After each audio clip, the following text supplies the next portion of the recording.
অস্বস্তি কালীঘাট তৃণমূলের যেন পিছু ছাড়তে চাইছে না। ওই ছবিটা দর্শকদের সামনে রাখবো যখন 21শে জুলাই একেবারে প্রকাশ্য মঞ্চে ক্যাথিড্রাল রোডে মমতা বন্দ্যোপাধ্যায়ের সঙ্গে বাদানুবাদ মাঝপথে মঞ্চ ছেড়ে বেরিয়ে যাচ্ছেন কল্যাণ বন্দ্যোপাধ্যায়। দেখুন ছবিটা আরেকবার। নেত্রী মমতা বন্দ্যোপাধ্যায় মঞ্চে এসেছেন, অভিষেক আছে বিড়লা প্ল্যানেটোরিয়ামের সামনে। এই মহতী সভায় তাদের অভিনন্দন জানাই। গত আড়াই মাসে আপনাদের বাড়িতে আক্রমণ হয়েছে, আপনারা অনেকে আহত হয়েছেন।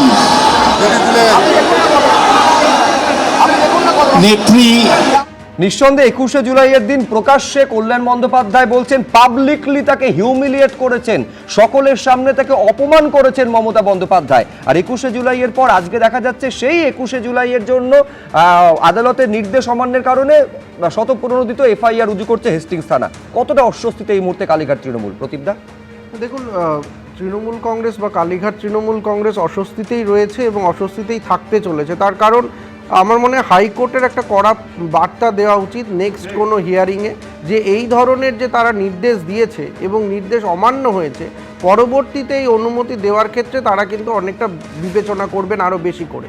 হাইকোর্টের বিচারপতিদের মনে রাখা দরকার যে তারা এমন একটা রাজনৈতিক দলকে শর্ত দিতে চাইছেন যারা কোনো শর্তই মানেন। সাধারণ মানুষ 15 বছর আগে তাদেরকে একটা শর্ত দিয়েছিল যে আপনারা সাধারণ মাটি মানুষের সরকার বলেছিলেন, আর 15 বছরে আমরা দেখলাম যে শুধু সোনা, দুর্নীতি, এই চক্র, এই পাচার সব কিছু হচ্ছে, একদম রক্ত অবধি পাচার চলে এইখানে এই রাজ্যে। তাহলে কোন জায়গায় আমাদের শিক্ষা থেকে শুরু করে স্বাস্থ্য চলে গেছে? এরা কোনো শর্ত মানে না, কোনো জনপরিষেবার শর্ত মানে না। ফলে তারা যে হাইকোর্টের শর্ত মানবে না এটা স্বাভাবিক। আমরা দেখেছি অনেক এর আগে মমতা বন্দ্যোপাধ্যায় বক্তৃতার সময় যে ক্রাউডকে কন্ট্রোল করে, যে এই দিকে যাবেন না, এদিকে করবেন না। একটা ফুটেজ দেখান যে যেখানে তার মনে হয়েছে যে হাইকোর্টের নির্দেশ ছিল এইটুকুনি আমাদের জমায়েত বেশি হচ্ছে এবং রাস্তা অবরোধ হচ্ছে, সেখানে তাদের কনভেনার যিনি তারা এটা বলছেন মাইকে যে আপনারা রাস্তাটা চলাচলের যোগ্য করুন।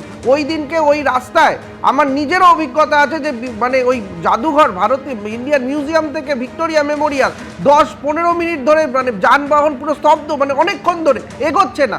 ফলে এই জায়গায় প্র্যাকটিক্যাল এভিডেন্সে মানুষের দুর্ভোগ হয়েছে। ফলে মানুষের দুর্ভোগ ক্ষমতায় থাকাকালীন করেছে এবং আজকে প্রথম যে অনুমতি পেয়েছে সবার, সেই সভাস্থলের পাশে দিয়ে সেই দিনকেও মানুষের দুর্ভোগ হয়েছে। ফলে দুর্ভোগ মানুষের, আর তৃণমূল কংগ্রেস কালীঘাট সমার্থক হয়ে গেছে।